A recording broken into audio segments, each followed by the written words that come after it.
Hello, hope you are doing well. Today I am going to take up a story from NCERT's Supplementary Reader for Class 10. The title of the book is Footprints Without Feet. I am going to take chapter 9 and the title of the story is Bholi. The story that we are going to discuss today has been written by Khwaja Ahmad Abbas. K. A. Abbas' work spans many genres: films, scripts, journalistic pieces, essays and short stories like these, and it is the common man who is at the center of his story world. This is a writer who consciously portrays the tales of ordinary people who accomplish laudable deeds simply by virtue of their undaunted spirit and the sheer will to survive. His portrayal of social inequalities is very sensitive, and at the same time he conveys hope and especially supports women's voices. His last story, Mother and Child, based on the Bhopal gas tragedy, was published after his death in the Illustrated Weekly of India in June 1987. K. A. Abbas wrote about 73 books in Urdu, English and Hindi, comprising both fiction and non-fiction. He also has 7 short story collections to his credit. His entire composition of work, be it films or literature, reflect his deep-seated optimism. Please mark the words optimism and commitment to social transformation. The characters in his stories do not accept humiliation, lying down, but assert their identity and claim their rights in emphatic words. The best example of such an assertion is the story The Dumb Cow. The protagonist in this story is a young girl named Bholi. Have you been able to connect the two, the dumb cow and Bholi? Probably the name, the title of the story has been changed over here. Bholi means naive or innocent in Hindi. Do you think it represents the protagonist's nature as well? If the title is Bholi, the person is very naive. Do you think it represents the story? Can a story have a meek and simple central character? Is it possible? Let's find out by reading the lesson together, right? I will just read an excerpt from here and then move on to the rest of the story. Pay attention to the dialogues that I am going to read for you so that we set the tone. Her father thinks of her as a burden, wants to get rid of her by marrying her to a greedy, old and lame man. Bholi tries to resist but is not given any space to express her views. She later realizes that her marriage is a commercial transaction and refuses to marry the old man. The exchange of words between the father and daughter indicate the author's sympathies with the daughter. Let's look at the dialogues, though it comes at the end of the story, but I want to share this with you beforehand so that you understand what are we going to read about. Pitaji, take back your money. I am not going to marry this man. These are the words of Bholi. So her father says, Bholi, are you crazy? Ramlal shouted. You want to disgrace your family? Have you some regard for our izzat? For the sake of your izzat, I was willing to marry this lame old man, but I will not have such a greedy and contemptible coward as my husband. I want. And she reiterated her determination as if she was in the grip of hysteria. So, this is the power. That is what K. A. Abbas wants to depict. Let's know more about K. A. Abbas and then we will come back to the story once again. K. A. Abbas was also a prominent director and screenwriter in the Hindi film industry, though he began his career as a film critic and editor for the film section of the Bombay Chronicle. Thereafter, he started work as a scriptwriter in films like Neecha Nagar, Dr. Kotani's Ki Amar Kahani and Dharti Ke Lal, all of which got him noticed by the best filmmakers of his time. So, that is the power of his work. And we are going to read a story written by this person who has written a lot, and he has written for different genres. Bholi too is one such compassionate and inspiring story. Shall we begin with the story now? Now you know the background. It is very important to know the background, because then we will go beyond this story. I will give you a list of suggested reading.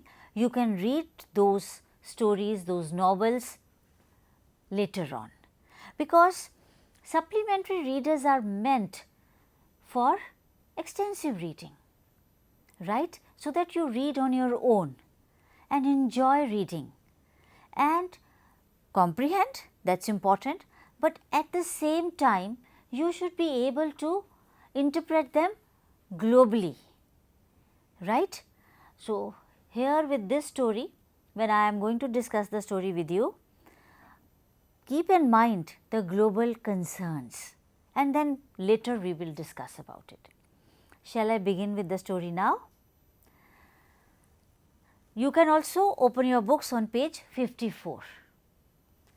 The story goes like that. Her name was Sulekha.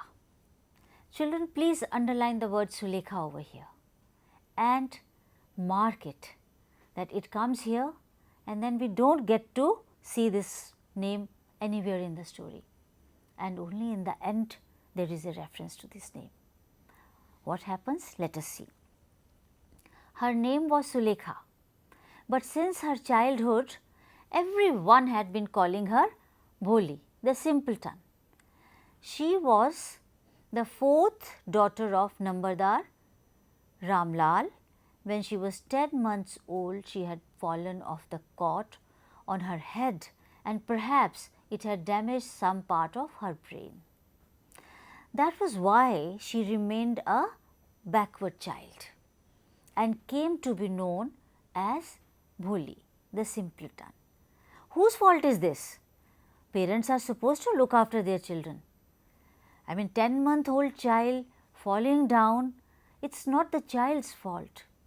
Well, she was the fourth daughter, she was the 7th child, so therefore she was the neglected one.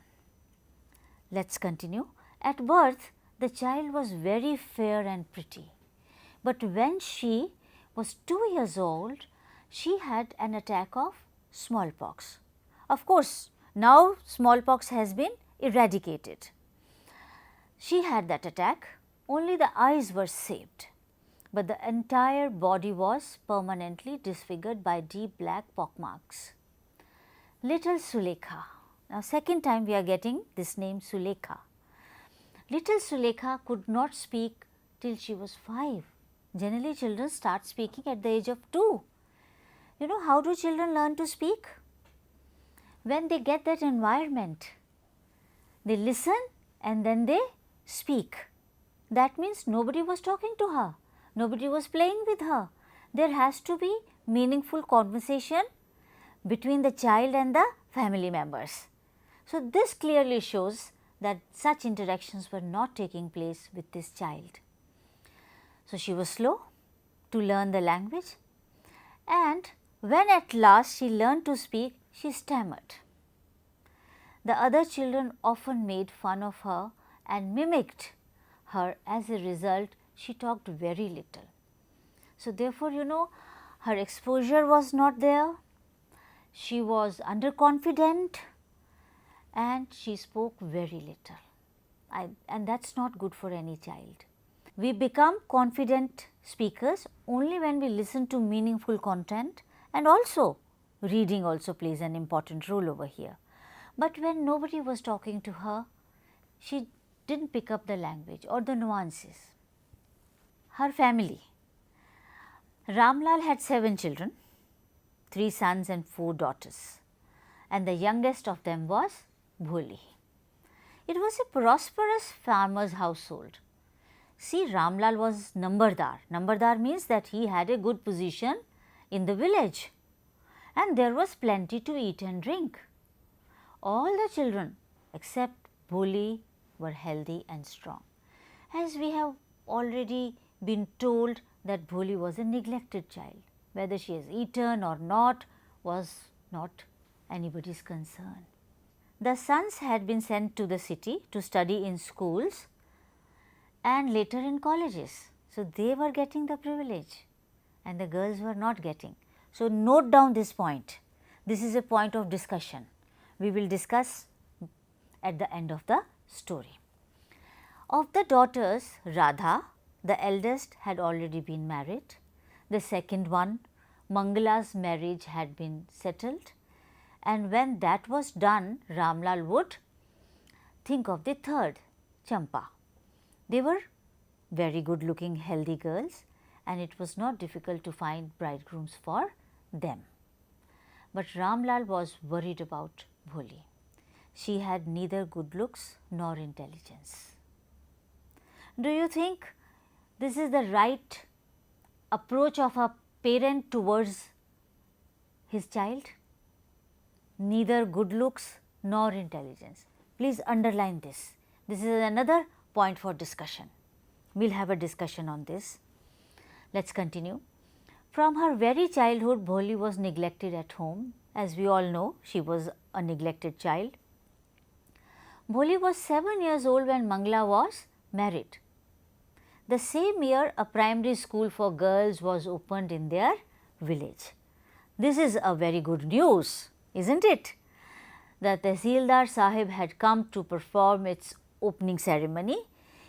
He said to Ramlal, as a revenue official, you are the representative of the government in the village, and so you must set an example to the villagers. You must send your daughters to school. This is told to Ramlal by the Tehsildar. It never struck him. How unfortunate. With this, we have come to the end of first part of the story, and here we will take a little pause, because I want to discuss a few questions with you. So, are you ready? Why is Bholi's father worried about Bholi? Why? We all know Bholi was not like other children. She fell off a cot as a child, due to which her brain was slightly damaged.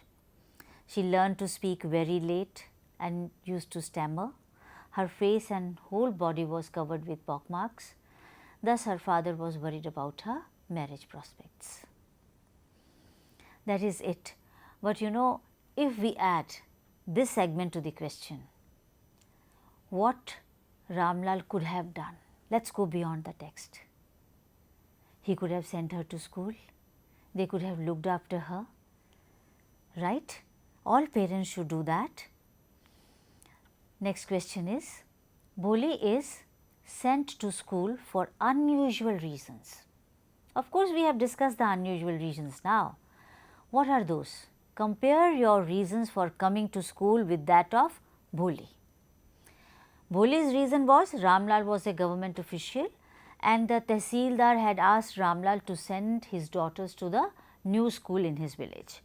Bholi was sent to school just to satisfy the Tehsildar and not for education.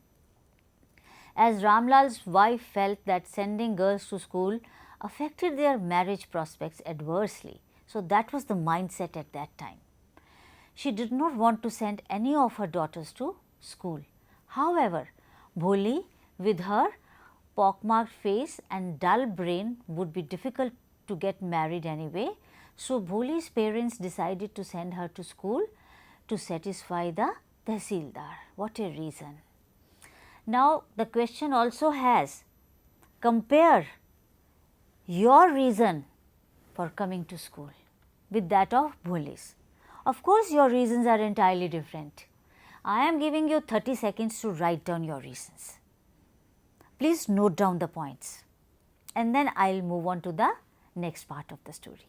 Have you written down your reasons? Yes, you have come to school to have knowledge because you want to achieve something in life. You want to learn so many things in life. You want to be good not only in studies but also in sports, arts and other things. And you learn from your friends, you learn from your teachers. It provides you with different perspectives.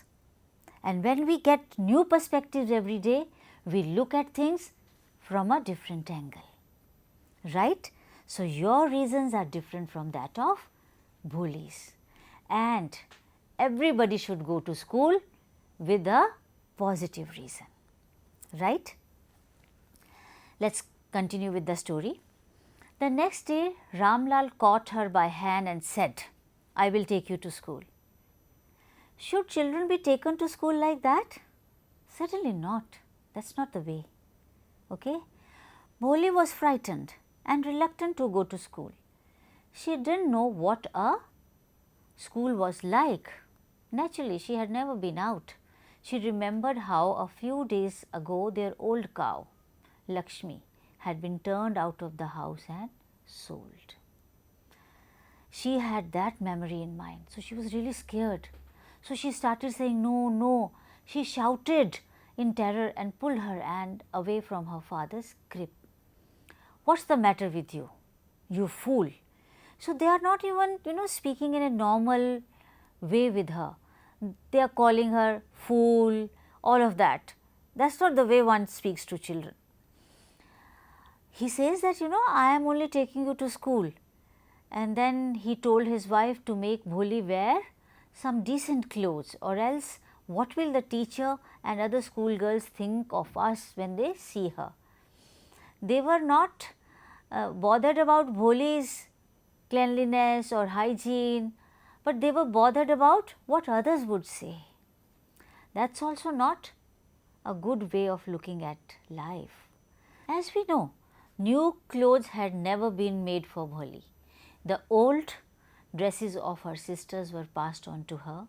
No one cared to mend or wash her clothes, but that day she was lucky to receive a clean dress which had shrunk after many washings and no longer fitted Champa. She was even bathed and oil was rubbed into her dry and matted hair. Matted hair means entangled hair. Okay. Only then did she begin to believe that she was being taken to a place better than her home. Underline these words, page 56.